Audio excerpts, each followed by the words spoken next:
बच्चों, health physical and yoga education इस paper में हमारा आज का जो टॉपिक है वह है ग्लोबल वार्मिंग, विश्वव्यापी ताप, जो आज बहुत बड़ी समस्या पूरे विश्व के सामने आई हुई है। इसे तापीकरण कहते हैं। तो यह समस्या किस कारण से क्यों बढ़ रही है, क्या है ये ग्लोबल वार्मिंग। तो बच्चों, सामान्य शब्दों में अगर हम बात करें तो पृथ्वी का आज जो है तापमान धीरे धीरे किन्हीं कारणों से बढ़ रहा है।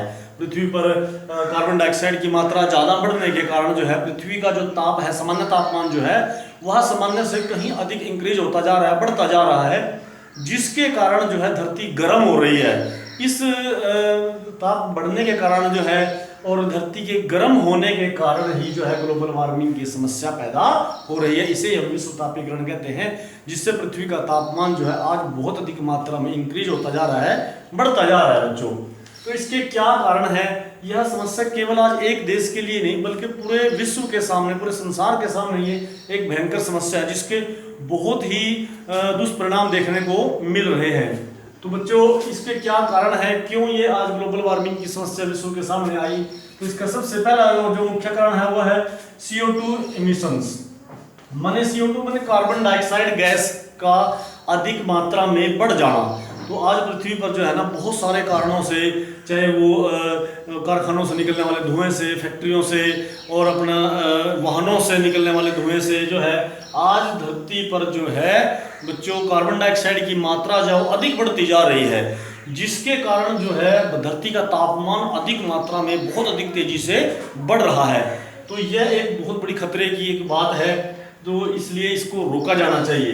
दूसरा इसका कारण है बच्चों ग्लोबल वार्मिंग का डिफोरेस्टेशन। माने भाई जो आज वन है वो ज़्यादा से ज़्यादा काटे जा रहे हैं, इतना पौधारोपण बहुत कम हो रहा है, लेकिन जंगलों को बहुत जल्दी से मानव नीड को देखते हुए मनुष्यों की आवश्यकताओं के अनुसार जो है ज़्यादा से ज़्यादा जो है हम अपनी ज़रूरतों के लिए वनों की अंधाधुंध कटाई कर रहे हैं, जिसके कारण भी जो है ग्लोबल वार्मिंग की समस्या आज हमारे सामने खड़ी है।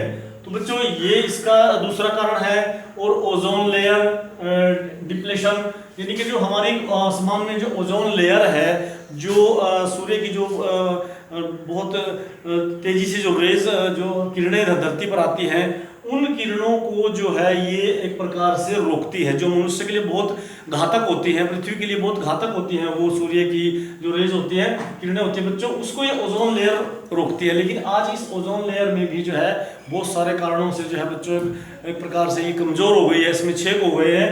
तो इस कारण से भी जो है धरती पर का तापमान बढ़ रहा है और ग्लोबल वार्मिंग की समस्या आ रही है। और मीथेन गैस भी इसके लिए बहुत काफ़ी हद तक उत्तरदायी कारण है। तो मीथेन गैस के कारण भी बच्चों जो है धरती पर ग्लोबल वार्मिंग की समस्या हो रही है।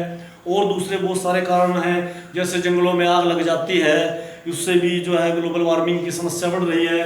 और जो सभी देश जो आज जो विभिन्न प्रकार के परमाणु एटॉमिक बम जो बना रहे हैं, उनका जो परीक्षण करते हैं, उससे भी जो निकलने वाला जो कचरा है, उससे भी जो गैसेज निकलती हैं बच्चों, वो भी जो है ग्लोबल वार्मिंग के लिए कहीं ना कहीं बहुत ज़्यादा उत्तरदायी कारण है। और जैसे हमारे ये पावर प्लांट जो हमने लगाए हुए हैं, इनसे भी बहुत ज़्यादा मात्रा में बच्चों जो है कार्बन डाइऑक्साइड निकलती है। तो जैसे पावर प्लांट जितने भी लगे हैं, इनसे 40% जो कार्बन डाइऑक्साइड है वो इनसे निकलती है। और जो 33% जो है वो गाड़ियों से, फैक्ट्रियों के निकलने वाले धुएं से, इनसे निकलती है कार्बन डाइऑक्साइड। तो इस प्रकार जो है ये सब बहुत सारे ऐसे कारण हैं जिसके कारण धरती पर CO2 जो है वो ज़्यादा बढ़ रही है, जिसके कारण ग्लोबल वार्मिंग की समस्या बहुत ज़्यादा आज विश्व के सामने आ रही है। आगे बच्चों बात करते हैं इसके इफेक्ट्स। भाई इसके क्या ऐसे प्रभाव पड़ेंगे, क्या इसके ऐसे प्रभाव हैं, इफेक्ट्स हैं इसके ग्लोबल वार्मिंग के। तो इसके सबसे ज़्यादा जो बच्चों इफेक्ट्स हैं, जैसे कहा राइजिंग सी लेवल, जो हमारा जल है, समुद्री जल जो है उसका लेवल इससे बहुत ज़्यादा मात्रा में बढ़ रहा है, बहुत ऊंचा स्तर उठ गया है उसका। तो वो समुद्र के आसपास जो रहने वाले जितने भी नगर हैं, महानगर हैं, वो वैज्ञानिकों ने ऐसी संभावना जताई है कि वो एक दिन जो है वो महासागरों में समा जाएंगे। तो इससे भी इसका बहुत दुष्प्रभाव पड़ेगा। और दूसरा जो बीचेज इरेशंस, यानी कि जितने भी पर्यटन स्थल हैं हमारे, बीचेज हैं, वहाँ पर वो सारे नष्ट हो जाएंगे, जो है बेकार हो जाएंगे इससे। और दूसरा साल्ट वाटर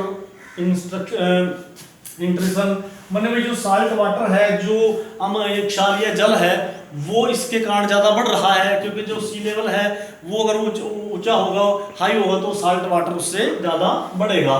ठीक है, तो बच्चों और एक्सट्रीम वेदर और जो मौसम में आज हम परिवर्तन देख रहे हैं, मौसम इतना गर्म हो गया है, यानी कि टेम्परेचर देखो आप कितना हाई होता जा रहा है, तो मौसम का इस पर बहुत ज़्यादा दुष्प्रभाव पड़ रहा है। और इसके बाद का क्लाइमेट चेंज, जो आज जलवायु परिवर्तन हो रहे हैं, इतने भयानक जलवायु परिवर्तन हो रहे हैं बच्चों, तो वो इस ग्लोबल वार्मिंग के कारण ही हो रहे हैं, जिससे जो है जैसे ग्लेशियर्स जो है हमारे वो उससे पिघलते जा रहे हैं तापमान बढ़ने से, इससे नदियों का और उसका जो जल है वो वाटर लेवल जो है सी जो वो ज़्यादा बढ़ रहा है इससे।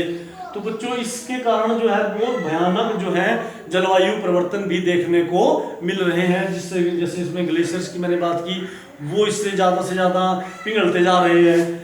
तो इस प्रकार जो है एक दिन ये बहुत ही भयंकर रूप धारण कर सकता है। और कहा इंक्रीज इन रेनफॉल, और जो कहीं पर जो है ना बहुत भारी मात्रा में एकदम से वर्षा हो जाती है, कहीं पर बाढ़ें आ जाती हैं, तो ये भी इसका ही कारण है भयानक मात्रा में। क्योंकि जो धरती पर ताप बढ़ेगा, ज़्यादा गर्म वायु चलेगी, उससे क्या होगा कि वो जो है हिमकणों को ज़्यादा अवशोषित करेगी, और फिर वो ठंडी होने के बाद जो वर्षा के रूप में एकदम से धरती पर आएगी। तो इससे जो है ना भयानक एकदम से भारी मूसलाधार वर्षा जिसको कहते हैं उसके होने का खतरा रहता है, जिससे भूमि अपरदन, भूमि कटाव की जो समस्या है वो ज़्यादा बढ़ती है इससे। और भी बच्चों इसके बाद जैसे ड्राउट, कहीं पर ज़्यादा बारिश की बात कहेंगे, कहीं पर सूखा पड़ जाता है, बहुत सारे स्थानों पर सूखा पड़ गया, अकाल पड़ जाता है। तो इसके बहुत सारे उदाहरण हैं वर्ल्ड में ऐसे, जहाँ पर इस कारण ग्लोबल वार्मिंग के कारण कहीं पर इतना सूखा भयंकर अकाल पड़ रहे हैं। तो ये बहुत सारे कारण जो मानव जाति के लिए बहुत बड़ा एक जो है नुकसान है बच्चों ये।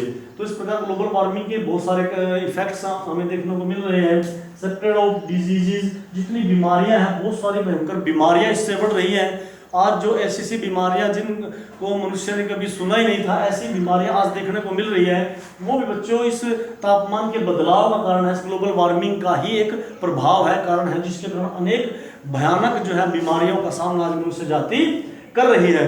बहुत सारी बीमारियों की बात कर लो, चाहे आप जैसे डेंगू की बीमारियां, मलेरिया की बीमारियां, ये बच्चों जो है अक्सर गर्मी के दिनों में, उन दिनों में ही ये ज़्यादा फैलती है, तो और ठंडे समय में ये कम हो जाती है। तो इस प्रकार बच्चों जो है इससे जो है बहुत सारी भयंकर बीमारियां फैल रही है। इकोनॉमिक डिजास्टर, ये एक प्रकार से हमारे आर्थिक रूप से पूरे वर्ल्ड के सामने एक जो है ना नुकसान है ये हमारा, क्योंकि जैसे कोई भी बीमारी फैलेगी तो वो महामारी का रूप धारण करेगी, तो उससे जो है पूरी आर्थिक मंदी आएगी, पूरा एक देश नहीं पूरा विश्व भी उससे प्रभावित होता है। तो इस प्रकार बच्चों इससे आर्थिक रूप से भी जो है इसने सभी देशों को, पूरे संसार को बहुत हद तक इससे नुकसान पहुंचाया है। तो इस प्रकार आज हमने जो बच्चा ग्लोबल वार्मिंग इस विषय पर आज हमने डिस्कस किया है। बहुत एक भयंकर समस्या है पूरे वर्ल्ड के सामने, पूरे संसार के सामने।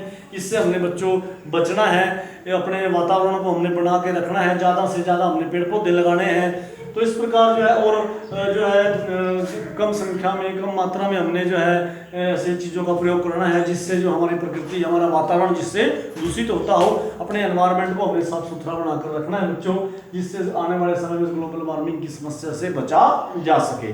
तो इस प्रकार आज हमने इस विषय पर डिस्कस किया। मैं आशा करता हूँ कि विषय आपने आसानी से जल्दी से समझा होगा। धन्यवाद।